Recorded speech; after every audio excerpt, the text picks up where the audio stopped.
Hi friends, ఈరోజు వీడియోలో మనం మీ యొక్క క్లాతింగ్ బిజినెస్ లైక్ ఒక షర్ట్ సేల్ చేస్తున్నా, శారీ సేల్ చేస్తున్నా, లేకపోతే లెగ్గిన్ సేల్ చేస్తున్నా, so what ever it maybe ఒక క్లాతింగ్ బ్రాండ్ అన్నది మీరు ఎస్టాబ్లిష్ చేసి ఈ క్లాతింగ్ బ్రాండ్ని మీరు ఇంటర్నేషనల్గా లేకపోతే నేషనల్గా లేకపోతే ఎంటైర్ స్టేట్ అన్నది మీరు ఎలా డెవలప్ చేయాలి, జనాలకు ఎలా తీసుకెళ్ళాలి, సో ఒక సిస్టమేటిక్ వేలో మనం దీనిని ఎలా డెవలప్ చేయాలి అన్నది ఈరోజు వీడియోలో మనం డిస్కస్ చేసుకుందాం. ఫ్రెండ్స్, ఫస్ట్ మీరు ఒక క్లాతింగ్ బ్రాండ్ ఒక క్లాతింగ్ బిజినెస్ సేల్ చేసేటప్పుడు ఫస్ట్ ఆఫ్ ఆల్ ఏంటంటే మనకు ఒక బ్రాండ్ నేమ్ అన్నది మనం చేసుకోవాలి. సో బ్రాండ్ నేమ్ కానీ లేదా ఒక బిజినెస్కి మనం బిజినెస్ నేమ్ అన్నది పెట్టుకోవాలి. సో వన్స్ ఈ బిజినెస్ నేమ్ పెట్టుకున్న తర్వాత మనం సెంట్రల్ గవర్నమెంట్ నుంచి మనం ఒక ఉద్యమ్ రిజిస్ట్రేషన్ అయితే మనం తీసుకోవాలి. ఉద్యమ్ రిజిస్ట్రేషన్ తీసుకున్న తర్వాత అవసరమైతే లేబర్ లైసెన్స్ స్టేట్ గవర్నమెంట్ నుంచి ఒక లేబర్ లైసెన్స్ కూడా తీసుకోండి. ఉద్యమ్ రిజిస్ట్రేషను, లేబర్ లైసెన్స్ ఈ రెండింటి సాయంతో మనం ఏదైనా మీ దగ్గరలో లైక్ స్టేట్ బ్యాంక్ అవ్వచ్చు, బరోడా అవ్వచ్చు, లేకపోతే యాక్సిస్ అవ్వచ్చు, సో ఓకే పబ్లిక్ సెక్టర్ అవ్వచ్చు, ప్రైవేట్ సెక్టర్ అవ్వచ్చు, సో ఏదో ఒక బ్యాంక్లోని పర్టికులర్ డాక్యుమెంట్స్ తోటి మీరు ఒక కరెంట్ అకౌంట్ ఓపెన్ చేసుకుంటే best option. So once current account అయిన తర్వాత సో అక్కడికి మనకి ఒక డాక్యుమెంటేషన్ ప్రాసెస్ అనేది మనకి కంప్లీట్ అవుతుంది. So once document process complete అయిన తర్వాత మనం నెక్స్ట్ చేయవలసింది ఏంటంటే ఒక కామర్స్ వెబ్సైట్ అనేది మనం డెవలప్ చేయించుకోవాలి. సో మీరు సేల్ చేసే ప్రొడక్ట్స్ ఉన్నాయి కదా, సో లైక్ ప్రస్తుతం ఒక షర్టే సేల్ చేస్తున్నారు.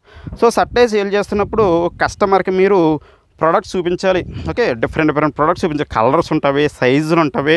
సో కాబట్టి లాట్ ఆఫ్ వేరియేషన్స్ వస్తాయి. కాబట్టి ఎవ్రీథింగ్ అనేది మీరు మాన్యువల్గా వాట్సాప్లోనో లేకపోతే ఇన్స్టాగ్రామ్లోనో డిఎం ద్వారా మీరు షేర్ చేద్దాం అనుకుంటే లాట్ ఆఫ్ హెడేక్ ప్రాసెస్, కస్టమర్కి లాట్ ఆఫ్ టైం వేస్ట్, మీకు లాట్ ఆఫ్ టైం వేస్ట్, ఎటువంటి ట్రాకింగ్ ఉండదు.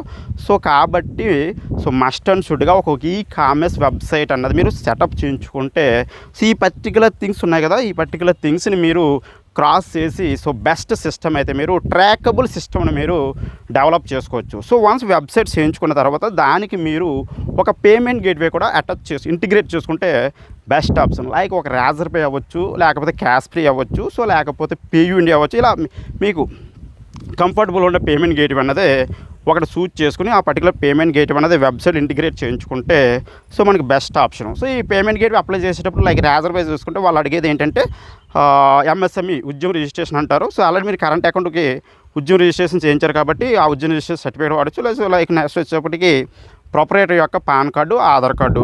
సో మీ కస్టమర్ చేసే పేమెంట్స్ ఉన్నాయి కదా, ఈ పేమెంట్స్ అనేది రిసీవ్ అవ్వడానికి ప్రొపరేటర్ సేవింగ్స్ అకౌంట్ అయినా వాడచ్చు. ఆల్రెడీ మీరు కరెంట్ అకౌంట్ ఓపెన్ చేశారు కాబట్టి ఆ కరెంట్ అకౌంట్ యూజ్ చేస్తే సో కస్టమర్ చేసిన పేమెంట్స్ అనేవి మీకు వారు పెట్టిన టైం పీరియడ్లో మీకు కరెంట్ అకౌంట్ కానీ వస్తాయి. సో వన్స్ ఈ పర్టికులర్ పేమెంట్ గేట్వే అన్నది మనం అప్రూవల్ తెచ్చుకున్న తర్వాత సో ఏపీకే కేసు సాయంతో మనం మన యొక్క వెబ్సైట్లో ఇంటిగ్రేట్ చేసుకోవాలి. సో ఎందుకు నేను ఒక వెబ్సైట్కి పేమెంట్ గేట్వే ఎందుకు ఇంటిగ్రేట్ చేసుకోవాలి, సో మస్ట్ అండ్ షుడ్గా ఎందుకు ఇంటిగ్రేట్ చేసుకోవాలి, సో ఇంటిగ్రేట్ చేసుకోకుండా మనం చేయలేమా అన్న డౌట్ అయినా చాలామందికి రావచ్చు.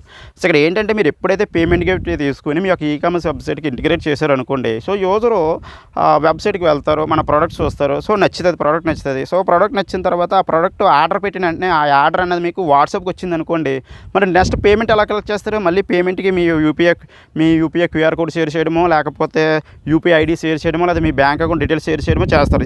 ఇది కూడా మళ్ళీ మీకు ఏమైపోద్ది, సో మాన్యువల్ ప్రాసెస్కి వెళ్ళిపోతుంది. సో కాబట్టి అదే మీకు పేమెంట్ గేట్వే అనేది వెబ్సైట్ ఇంటిగ్రేట్ చేశారనుకోండి, యూజర్ యాడ్ టు కార్ట్ చేసిన వెంటనే బై నో బటన్ క్లిక్ చేసి సో పేమెంట్ అన్నది మనకి వెబ్సైట్లోనే కంప్లీట్ చేసి సో ఆర్డర్ డీటెయిల్స్ మన కస్టమర్కి పంపించవచ్చు. మనం ఏదైనా డెలివరీ ఏజెంట్ తోటి, డెలివరీ కంపెనీతో మనం టైప్ ఉంటే డెలివరీ వాళ్ళకి అడ్రస్లు, కస్టమర్ డీటెయిల్స్ ఇవన్నీ పంపించవచ్చు. నెక్స్ట్ ఆ పర్టికులర్ డీటెయిల్స్ అనేది మనం ఎప్పటికప్పుడు మనం ట్రాకింగ్ చేసుకునే విధంగా మన సిస్టమ్కి ఇంటిగ్రేట్ అనేది చేసుకోవచ్చు. సో ఇన్ని పర్టికులర్ ఆటోమేషన్ థింగ్స్ అనేవి.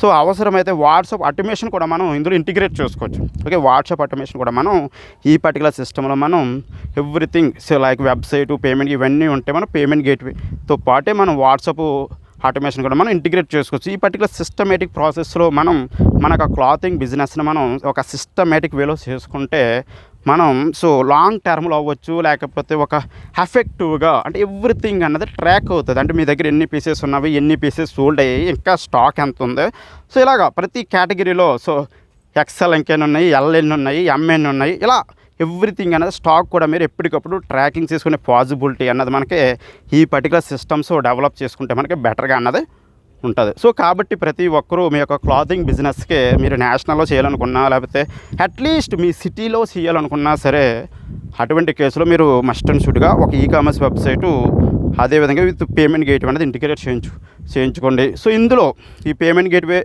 అప్రూవల్ తీసుకొచ్చడం రావచ్చు, లేకపోతే ఒక కామర్స్ వెబ్సైట్ క్రియేట్ చేయడం, లేకపోతే మీ అంతా మీరు చేసుకోలేకపోతే మీకు ఒక డెవలపర్ హెల్ప్ కావాలనుకున్నా సరే మీరు నన్ను సంప్రదించవచ్చు. సో దీనికి కావాల్సిన వాట్సాప్ లింక్ అనేది నేను కింద డిస్క్రిప్షన్లో ప్లే చేసాను. అక్కడ మీరు నన్ను కాంటాక్ట్ చేస్తే మన ఈ ప్రాజెక్ట్ కోసం ఇన్ డీటెయిల్గా డిస్కస్ చేసి ముందుగానే తీసుకెళ్ళచ్చు. Okay, thank you friends.